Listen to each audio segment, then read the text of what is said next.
Alright, what's going on, everybody? This is Alex once again with another episode of the EOT News Flash. We are back at it with our limited set review for Theros Beyond Death. We are up to the blue cards tonight. The pre-release is coming up very, very quickly, so I hope you guys are ready to take it down and are going to use the tips and some of the tricks I'm going to show you guys in this video and the rest of the videos for this set to really get the most out of your sealed pre-releases or the drafts you're going to be doing this weekend. So, a couple of notes before we get started with the actual card reviews. If you've not seen one of our reviews before, we're operating on a 4-point scale. Ones are going to be the cards that are going to be basically your bottom of the barrel. The draft chaff you should probably never play except when you're scrapping for that last 23rd, 24th playable. The twos are your more generic filler, the cards that will always make the deck but are by no means all that powerful. Threes are going to be the more premium cards, your signpost gold uncommons, better removal and things of that nature. And the fours are the absolute bombs that pull you into a color. It's your first pick in a draft. It's the card that pulls you into your deck for sealed. The basic bombs of the format. We also have two additional categories, with the first one being B for build around. Those are the cards that need to have a deck constructed around them in order to properly function. They'll do just fine in a normal deck, but by no means will be at their full potential otherwise. And we also have S for sideboard, which are the cards that you need to bring in when your opponent presents you with a card or cards that need a more specific answer. Things like enchantment or artifact removal usually fall into this category. So, with that out of the way, we're going to jump right into our first blue card, and it is Alirios Enraptured. This is, of course, a sort of a analog to Narcissus, Greek lore, mythology, that's the word I'm looking for. 2 and a blue for legendary creature, human, uncommon. It's 2/3 that enters battlefield tapped, and Alirios does not untap during your untap step if you control a reflection. As it enters battlefield, you also create a 3/2 reflection creature token. So interesting here. We are getting about a 5/5 worth of stats for 3 mana. It just takes a little bit of time to get the other half of the card actually online. I love the flavor of this card, especially, and just being able to give you an extra body for your investment and to be able to untap if it happens to die, or let's say if you manage to blink this somehow. It's a pretty good effect, and I can see this card being pretty solid here. It's a 2 for me. Nothing too crazy, but certainly powerful. And next up, we have Ashiok's Erasure, 2 blue enchantment at rare with flash. As it enters the battlefield, you exile target spell, so it has to be on the stack in this case. This cannot target permanents already on the battlefield. Your opponent can't cast spells with the same name as the exiled card, and when Ashiok's Erasure leaves the battlefield, return the exiled card to its owner's hand. So this is a very expensive pseudo counterspell, essentially. If they blow this thing up, they get their card back. 4 mana counterspells are never where you want to be in limited. This is potentially better off in the sideboard of your more controlling blue decks. When you know the game is going to go long, you can hold up your spells, you hold up your mana. This might make it in there at that point, but I'm not super impressed with this otherwise. This is a 1.5, and especially with the text of the can't cast cards with the same name as the exiled card. That's not going to come up all that often either. This is simply a 1-for-1 if you ask me. So 1.5, pretty underwhelming, but potentially going to see some play in Constructed. Next up, we've got ourselves a Brine Giant, 6 and a blue for a creature giant common, 5/6 that casts for 1 less generic mana for each enchantment you control. So it's a big beater, that's for sure. There is an evasion on it, which is kind of unfortunate, and at its stock mana cost, we're definitely overpaying. Now, if you can get it down for maybe 5 or less, we're a little bit better payoff there. But again, without that evasion, this is a pretty much a very underwhelming creature that can be easily chump blocked. Nothing all that impressive. There are better ways to top your curve in blue. 1.5 for me. Next up, we have Calliope, Beloved of the Sea, 1 blue legendary enchantment creature, demigod, uncommon. It's a star 3 whose power is equal to your devotion to blue. So this is our first blue devotion card, which looks for all of the blue pips in your CMCs for all of your permanents you control. So baseline, she is a 2/3. Additionally, she gives all of your creatures and enchantments that you control Spells your opponents cast that target this permanent cost 1 generic mana more to cast. So that's a pretty neat effect there. Taxation effects, well, typically won't break things in limited. There will be enough turns where this is going to tax your opponent's removal to basically put them behind a turn. So something like a murder now costs 4 mana. And while they might have the ability to maybe double spell in a turn, this is certainly going to slow them down. So not exactly the most powerful card in the world. Without evasion, you can make it as big as she wants, or as you can possibly make her, but without evasion to get through. I can see her just kind of be relegated to more playing defense, but definitely better in a deck that has a heavy blue devotion component. Pretty solid card. I give Calliope a 2. Next up, we've got Chain to Memory, a single blue instant at common. Target creature gets -4/-0 until the end of turn, and you scry 2. This is pretty underwhelming. In previous sets, we might have seen this draw a card, any number of additional effects here. This is a pretty decent tempo play by itself, but not much beyond that. You really need to be able to capitalize on cards like this.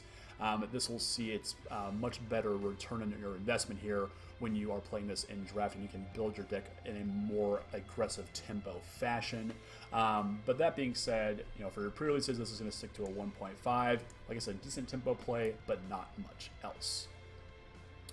Next up, we have Deny the Divine, 2 and a blue instant at common. Counter target creature or enchantment spell. If that spell is countered this way, exile instead of putting it into its owner's graveyard. So this is a Dissipate upgrade, which is actually kind of cool. Well, actually, no, it's a downgrade because Dissipate hit anything. Scratch that. But as with any counter spell in limited, 3 mana is not a good place you want to be holding up for, especially on your 3rd turn. If your opponent just doesn't play anything, you've effectively wasted your turn holding this up. A single copy or 2 of this may find its way into your sideboard, especially in slower matchups where you can actually, have the flexibility to hold up mana while both players are sort of jockeying for board position. But beyond that, this still isn't very good for limited play. This is a 1.5, nothing all that exciting. Next up, we've got Eidolon of Philosophy. 1 blue mana gets you an enchantment creature Spirit at common. It's a 1/2 that you can pay 6 a blue and sacrifice it to draw 3 cards. Now, Wizards has lost their minds here because Shorekeeper was absolutely a bomb in Ixal Limited, and they made this thing better. It doesn't need to tap to set to be able to draw the 3 cards. What is going on? I hope you can hear the sarcasm in my voice. But this card is pretty underwhelming. It's a cheap constellation enabler. Being able to sacrifice to draw some cards late in the game, I can see a certain rationale for that. But you're really not, going to be hinging on this for your card advantage. There are better ways to do that. Yeah, 1.5 for me. This is a pretty hard one to recommend playing in any kind of deck. Next up, we have the Elite Instructor, 2 and a blue creature, human wizard at common, 2/2. When she enters battlefield, you draw a card and then you discard a card. Certainly not a bad effect here. Merfolk Looters are always good, albeit this is not repeatable. Her stats are solid. 3 mana 2/2s are generally usually playable, and this one actually drawing you that card. It's a good way to fuel your escape cost, even putting cards in the graveyard so that you can escape them automatically instead of having to cast them first. There's some push and pull here. I do like this card quite a bit, but she's not going to be worth more than a copy or 2 in most blue decks. But if you are playing a slower blue, more controlled mid-range deck, you'll be excited to have her in your deck because she will get you a decent amount of value. And next up, we have Glimpse of Freedom. 1 and a blue for an instant at uncommon, draws a card, and you can escape by paying 2 a blue and exiling 5 other cards from your graveyard. Quite a high cost here. Think twice. This is certainly not, unfortunately.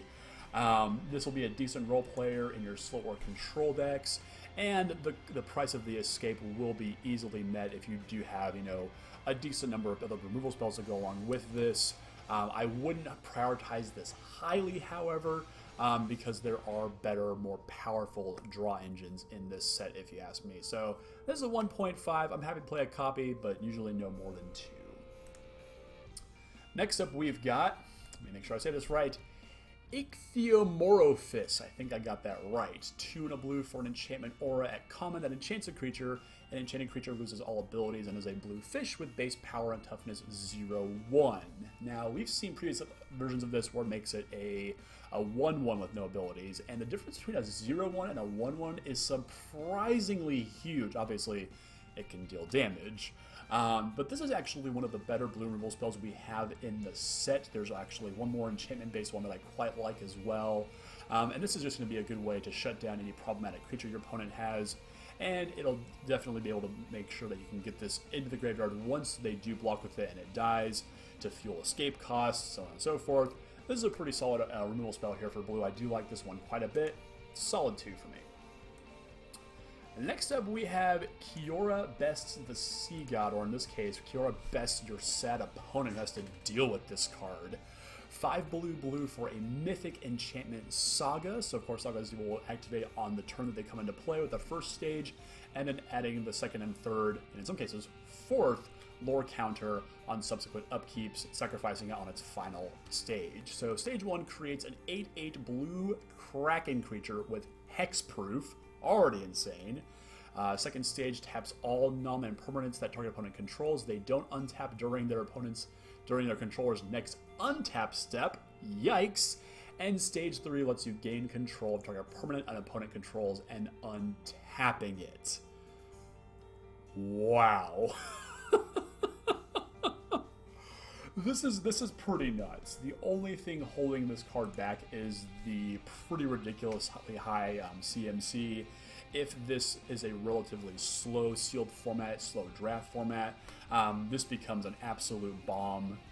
Easily capable of taking over a game, being able to basically freeze out your entire opponent's turn and then take their best threat to attack with on the following turn. Pretty solid, and of course, that hexproof Kraken isn't going anywhere. Solid 3.5. Unbelievably powerful card here. And next up, we have Metamize Prophecy. 1 in a blue for an enchantment Saga at uncommon. This one has 4 stages. Stage 1 is to scry 2. Stage 2 is to choose a card name. Stage 3, whenever you cast a spell with the chosen name for the first time this turn, draw 2 cards. And stage 4 lets you look at the top card of each player's library. I guess that's powerful. But yeah, the setup here is actually pretty interesting. It's really just a question of how much value can you get for 2 mana. But hitting those first 3 stages in sequence, getting to draw the cards off of stage 3 is quite powerful here. It's just all about making sure that the sequence of cards you're going to draw and play match up nicely, and hope that your opponent doesn't present you with anything that causes you to disrupt that flow. Still a pretty powerful card here. This is a solid 2, great for a more mid-rangey blue deck. Really like this. Very good stuff. Unlike our next card, we've got Memory Drain. 2 blue instant common counter target spell scry 2. I would need my Memory Drain to actually play this because this is not a good card, unfortunately. As we saw with Ashiok's Erasure, 4 mana counter spells, even 3 mana counter spells for limited just aren't where you want to be. Holding this up at any point in the game, or in the early game especially, is just a great way to put yourself behind a whole turn, especially if your opponent doesn't play anything. And yeah, it's just rough. Even the Scry 2 here really doesn't save this card from doing anything. I do like this a bit better in the sideboard, however, if you are in a more slow, controlled, sort of mid-rangey matchup, and you do have the ability to hold up mana for this. There is an argument to be playing maybe a copy or 2, but no more than that. 1.5, sideboard at best, unrolling. Really unfortunate that we can't get a good counterspell for this set. And next up, we have got Nadir Kraken. 1 blue creature Kraken at rare. It's 2/3. Whenever you draw a card, you may pay 1 generic mana, and if you do, put a +1/+1 counter on Nadir Kraken and create a 1/1 blue tentacle creature token. Wow. So, Chasm Skulker, this is not, but it's still pretty powerful, and the activation on this is cheap enough so that you can pay that every time that you do draw those cards, and this will easily take a game over if left unchecked. This is a solid 3 for me. Yeah, card's nuts. And next up, we've got Naiad of Hidden Coves. 2 and a blue for an enchantment creature, Nymph, common 2/3, that lets you cast your spells for 1 generic mana less as long as it's not your turn. So all of your instant speed spells, maybe even those horrible 4 mana counter spells, but don't go that direction. This is going to be at its best in draft, where you actually are able to take a majority of flash and instant speed threats to back up the cheaper creatures you're going to be playing. Sealed, less so. It's still a completely serviceable pick, especially if you do have a good number of instant speed threats and spells. But yeah, like I said, this is going to be at its best, probably in a blue-red deck. We even have the blue-red Chimera we'll get to in a couple videos that really cements this deck as being what I think is going to be probably the better of the draft archetypes, just from the initial view of it. But this is a pretty powerful card here. This is a solid 2.5, but has a heavy build around me component to get the full value out of it. And next up, we've got the Nyxborn Seaguard.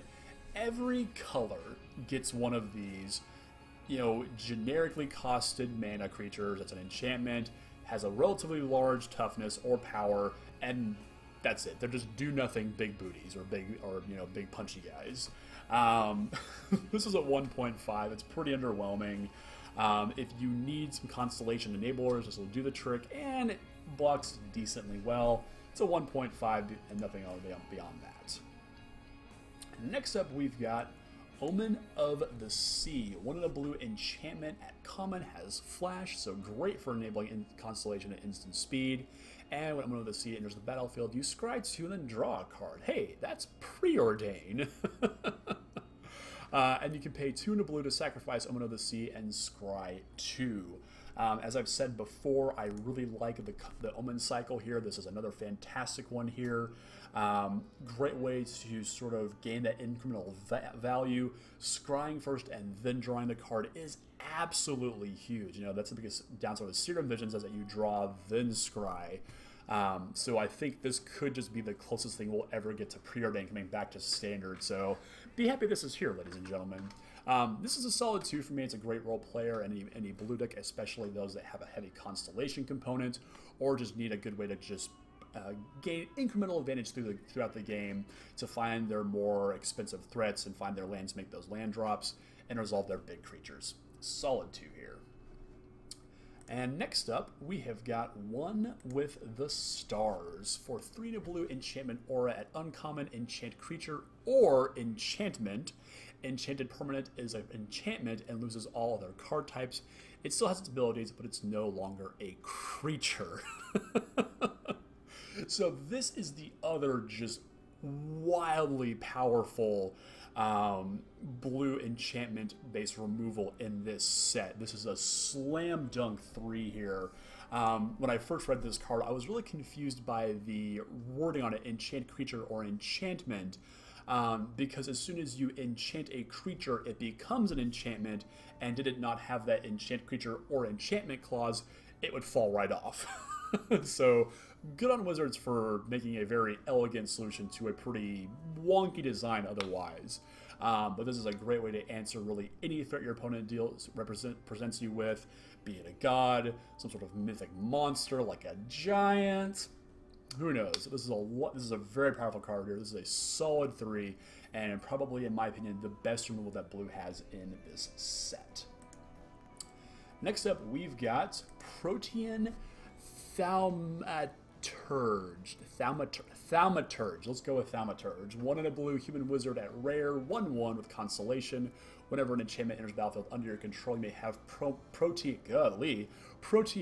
Thaumaturge become a copy of target creature, except it has this ability as well. So this card is pretty nuts. As long as you have the ability to consistently trigger Constellation and have decent targets for it, this thing is going to drive a ton of value throughout the game.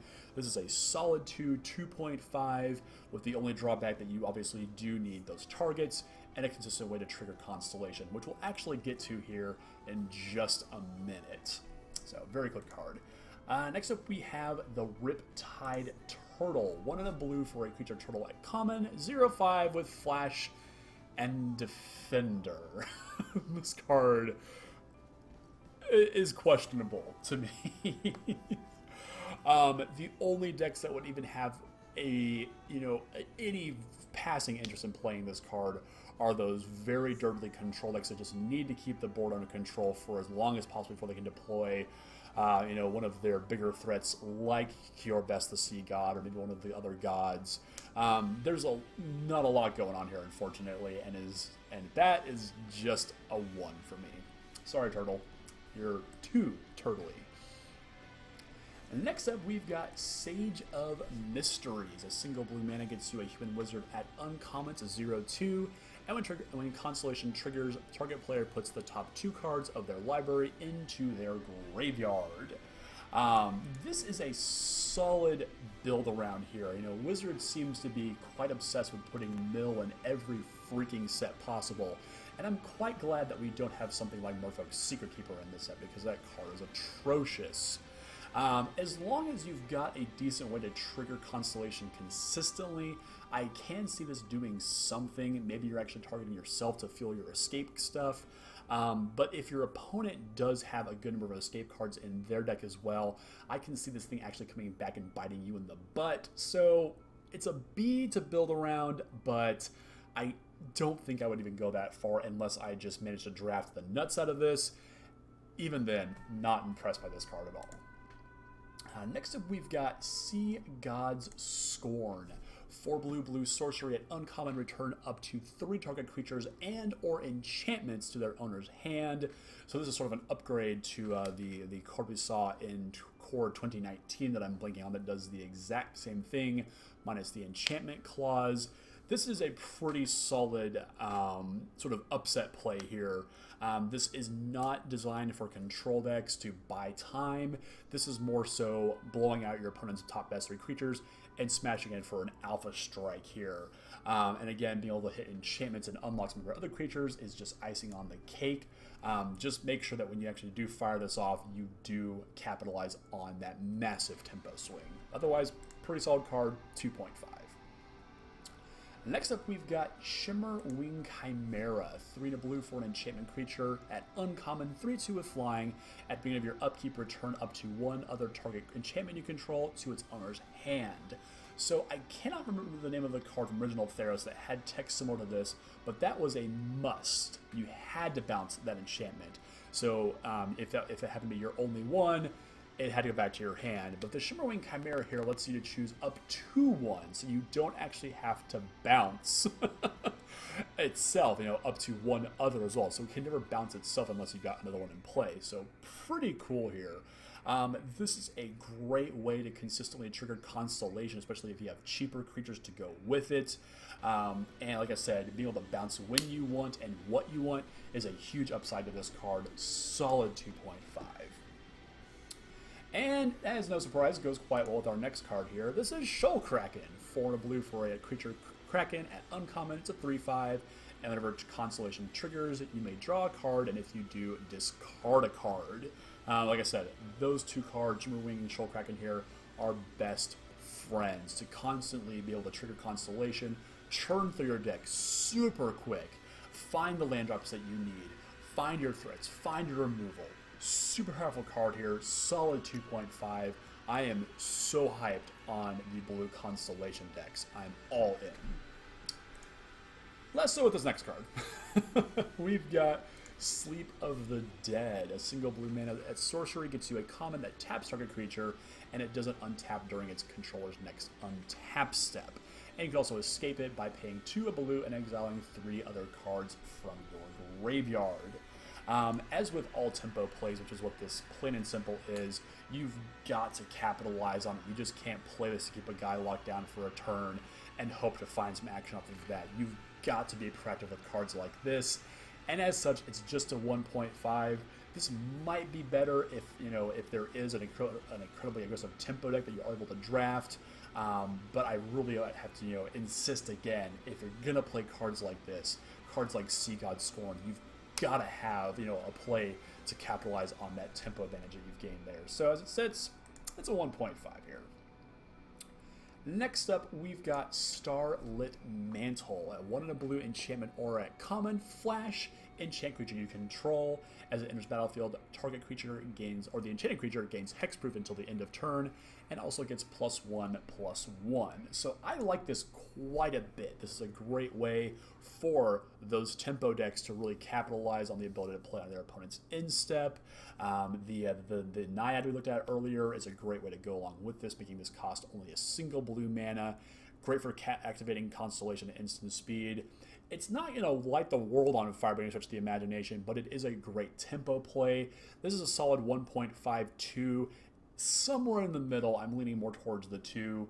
And as like I said, it's a great way of blanking the removal in this set, of which there is a ton in black that we'll get to later on this week. So next up, we have got Stern Dismissal. A single blue mana gets you an instant at common that returns target creature or an enchantment an opponent controls to its owner's hand. So when I first read this, I missed the opponent part of the text and thought, oh, this is a pretty decent unsummoned variant here. And an unsummoned variant that it is, it just sucks. Not being able to hit only your own creatures to rebuy ETB effects or blank removal is just not a very good situation to be in. Typically, when I cast an effect like this, I want to get a card's worth of value out of it. So really, the only thing I'm doing with this is bouncing creatures back to my opponent's hand, which is, in my evaluation, half an unsummon effect. When I really do want to be able to cast those on my creatures as well. So this is a 0.5 for me. I'm really not impressed with this card at all. Certainly there is an argument for the super aggressive blue-white flyer tempo-based decks, but even then I think they'll have better cards to fill out their 40. Next up, we've got the Stinging Lionfish, which looks straight out of a nature documentary. 1 and a blue for an enchantment creature fish at uncommon. It's a 2/1, and whenever you cast your first spell during each opponent's turn, you may tap or untap target non-land permanent. Again, this is going to be one of those build around me cards, but once you do have the deck in it, it's going to pull a ton of weight as you fire off things, like Stern Dismissal or Starlit Mantle, to be able to play in your opponent's turn, tap down their attackers, tap down even their blockers on your turn, and go in for an Alpha Strike. I can see myself really enjoying this card. Like I've already mentioned, the blue Constellation decks look extremely fun for me, especially if you do get to play sort of that, end of their turn flash style gameplay that I'm such a fan of. So solid card, build around me, but once it's in the deck, most likely a draft deck, this is a very strong 2. Next up, we have contender for weirdest art in the set in Sweet Oblivion. 1 and a blue for a sorcery at uncommon. Target player puts the top 4 cards of their library into their graveyard, and you can escape it for 3 and a blue, and exiling 4 other cards from your graveyard. As we've already seen, there's only a handful of mill in this set, and I'm not entirely sure that Wizards intends this to be used against your opponent, because it does say target player, so you can target yourself to enable your own escape cards. It's a build around me at that. I'm just not impressed with this mill archetype that they're just kind of ham-fisting in here, In Throne of Eldraine, it was so just in your face and such an obvious thing you could do. But here, it's like they're afraid of actually making it good, or even putting decent cards at higher rarities for it in the set. So I'm just really confused on why this even exists in the set. So this is a build around, and I even wouldn't take it when I even do have the opportunity to do so and build around it. Not very good. This next card, however, I am all in. This is Thassa Deep Dwelling. My girl is back after many, many undefeated nights with the original Mono Blue Devotion. My favorite god is back here. Thassa Deep Dwelling, 3 and a blue for a legendary enchantment creature god. Mythic rare, 6/5, indestructible. As long as your devotion to blue is 5 or less than 5, Thassa is not a creature. And at the beginning of your instep, exile up to 1 other target creature you control, then return that card to the battlefield under your control, and you can pay 3 and a blue to tap another target creature. So this is going to be, if you do manage to get the blue Constellation deck going, and you've got Thassa going, I don't know how to even slow that down. I mean, just being able to constantly trigger all of the ETB effects off Constellation is going to be such a power play. And then giving you the ability to tap your opponent's creatures down before they're able to attack on their instep. Unreal. Thassa probably, in my opinion, the strongest god in the set so far. I can't wait to put this into my Yarok EDH deck, but this is not the time for EDH talk, so I will just hold my tongue there and just say that Thassa is a 3.5. Very powerful card indeed. Next up, we've got Thassa's Intervention. She get angry, apparently. X blue for an instant at rare. Choose one. Look at the top X cards of your library. Put up to 2 of them into your hand and the rest on the bottom of your library in a random order. Or counter target spell unless its controller pays twice X. This is my kind of counter spell here, ladies and gentlemen. I was lying when I said there wasn't a good one in this set. So the top ability obviously being analogous to Dig Through Time. The later the game goes, the more powerful that effect becomes. And even if you're not getting a full 7 cards like off a Dig Through Time or a Drawn Through Dreams like effect, that's still a ton of card selection. And being able to counter the target spell, especially if you're only paying 3 mana, often they have to pay 2. I'm not unimpressed by that. This is a very powerful, very flexible card here. Solid 2.5 that has implications throughout the game. Very good stuff. And then there's her Oracle, which there's a lot of text here. Blue, creature, Merfolk Wizard, rare, 1/3. And here we go. When Thassa's Oracle enters the battlefield, look at the top X cards of your library, where X is your devotion to blue. Put up to 1 of them on top of your library and the rest on the bottom of your library in a random order. If X is greater than or equal to the number of cards in your library, you win the game. So, this card is weird. This card is incredibly weird, but by that token, it is good at literally all points during the game. You play it on turn 2 to smooth out your land drops, to find the card that you might need. Later in the game, it's going to dig you a substantial amount into your library, especially if you are focusing heavy on blue devotion, blue pips in your CMCs. And there is the actually plausible, goal of winning the game with this card. I don't know what it's going to take to do that. I'm sure plenty of you out there are ready to try this. Again, I'll put the 100,000 EOT Newsflash bucks out there for you if you can send me a picture of you completing this. Again, these bucks have no monetary value. They are simply for bragging rights. So go forth and conquer. Thassa's Oracle, for just the flexibility this card provides. This is a solid 2.5 for me. Weird, but cool. Next up, we've got Thirst for Meaning. So this is going to be our Thirst for Knowledge analog, except instead of artifacts, we've got enchantments to discard. 2 and a blue for an instant at common, discard 3 cards, then discard, or draw 3 cards, then discard 2 cards unless you discard an enchantment card. With all the enchantments in this deck, I don't think you'll have much problem discarding that enchantment, or just, using the ability to bin a couple extra cards in your graveyard to possibly trigger Escape faster. This is a solid 2. It's very powerful, very quick to fire off draw engine, and definitely something that a lot of blue decks will take advantage of. Next up, we have got the Theranodi Singer. We'll go with that. 1 and a blue for an uncommon Siren 1/3 with Flash, more tempo creatures, Me Gusta. Flying, and when it enters the battlefield, target creature an opponent controls gets -X/-0 till the end of turn, where X is your devotion to blue. This is a really solid beater for the blue tempo decks. Great way to nullify the attacks of your opponent, even early in the game when they're beating down with just smaller creatures. This is going to save you probably between 2 and 3 points of damage while you beat down in the air. And if you've got any sort of tempo support, just tap their creatures down, bring them back to their hand. This is going to be a pretty solid card for that deck, and it's a solid 2 for me. Next up, we've got this. I don't know here, guys. This card's just wild. we have Thrix, the Sudden Storm, and I do mean sudden. 3 blue legendary creature, elemental giant at rare. It's a 4/5 with flash and flying. And also gives you the additional ability to spells with converted mana cost 5 or greater that you play now cost 1 less and can no longer be countered. So obviously this is going to count for any spell you cast, not just your instants and sorceries, which make this card a lot worse. The 5 CMC I don't see coming into play all that often, unless you build your deck that's been slanted heavily towards the top end of the curve, which I can't really recommend. This just has EDH, Kitchen Table Magic written all over it.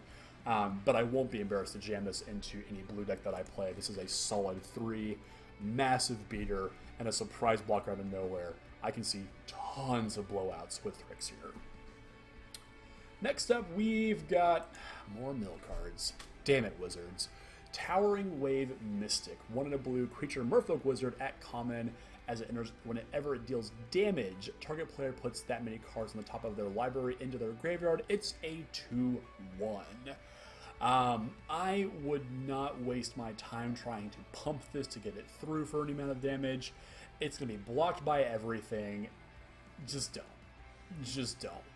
At worst, or at its best, this is a 2/1 for 2, and that's at least playable. 1.5, pass right along. To Triton Wave Rider, 3 in a blue for a creature Merfolk Wizard, common 3/3, and when Constellation triggers, you may have it gain flying until the end of turn. So that's pretty solid here. So a hill giant that can occasionally fly, certainly powerful, totally playable. Won't be, a high pick, but is definitely a good card filler for your blue Constellation decks. Gave this one a 2. And next up, we've got more indication that Wizards has lost their mind because they have killed the Winddrake, finally, because we have Vexing Gull.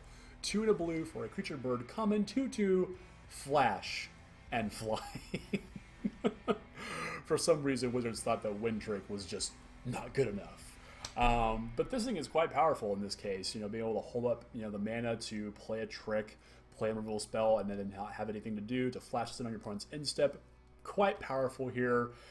This is a natural fit into the blue tempo deck. It's not going to be, your ace beater, but it is going to put some power on the board, get some points of damage through, and sorry, Winddrake. What more can you say? Next up, we have got Wave Break Hippocamp. 2 in a blue for an enchantment creature, Horsefish at rare 2/2. Whenever you cast your first spell during each opponent's turn, draw a card. Love it!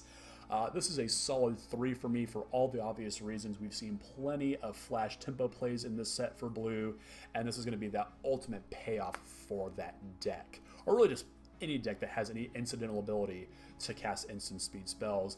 Even the stats alone make this completely playable, so very, very powerful card here. Solid 3 for me. Next up, we've got Whirlwind Denial. 2 in a blue for an instant at uncommon. For each spell and ability your opponent controls, counter it unless its controller pays 4. No, and no. I love the flavor on this card. This is just a massive, middle finger to Storm in Eternal formats. But here, we're not really doing a whole lot. 3-mana counters, we've already discussed, never really line up all that well in Limited. Save this one for Constructed and not much elsewhere. And our last blue card, we've got the Witness of Tomorrows. 4 in a blue enchantment creature, Sphinx. I believe our first... Oh, no, not only Sphinx. Almost bit my tongue there. For common, 3/4 flying, and you pay 3 in a blue and scry 1. This is going to be solidly at the top of your curve for your blue decks. It's a little bit too expensive, in my opinion, to scry like this, but at common, you can't really ask for much more. Decent stats for the converted mana cost there. It's a solid 2. You'll play a copy or maybe a copy, maybe 2 if you don't have anything better to do with your top end of your curve in your blue decks. But otherwise, it's a fine filler card. And that is our blue cards, ladies and gentlemen. Thank you so much for hanging out and watching with me. I'm going to turn right back around, jam the black cards, get this all uploaded. I'm shooting to get this uploaded before the pre-release, but schedules are pretty tight this week, so if anything, they will be done by the middle of next week. So hope I can do it, but just throwing it out there right now. Of course, if you haven't already, go back and check out the white cards already, and be sure to look out for the black, the red, the green, the gold artifacts, and the lands the rest of this week. And of course, I wish you the best of luck at your pre-release and all of your limited Theros Beyond Death pre-releases. If there's a card in this set that you think I've misevaluated, am I just completely wrong on a card? Did I nail something on the head? You just want to give me a digital high five? Please do so down in the comments, and don't forget to like and subscribe to the channel. And if you've enjoyed this, definitely consider sharing it, because it means that it lets me know that you guys are out there watching it. So thank you so much again, everybody. Have a great rest of your night.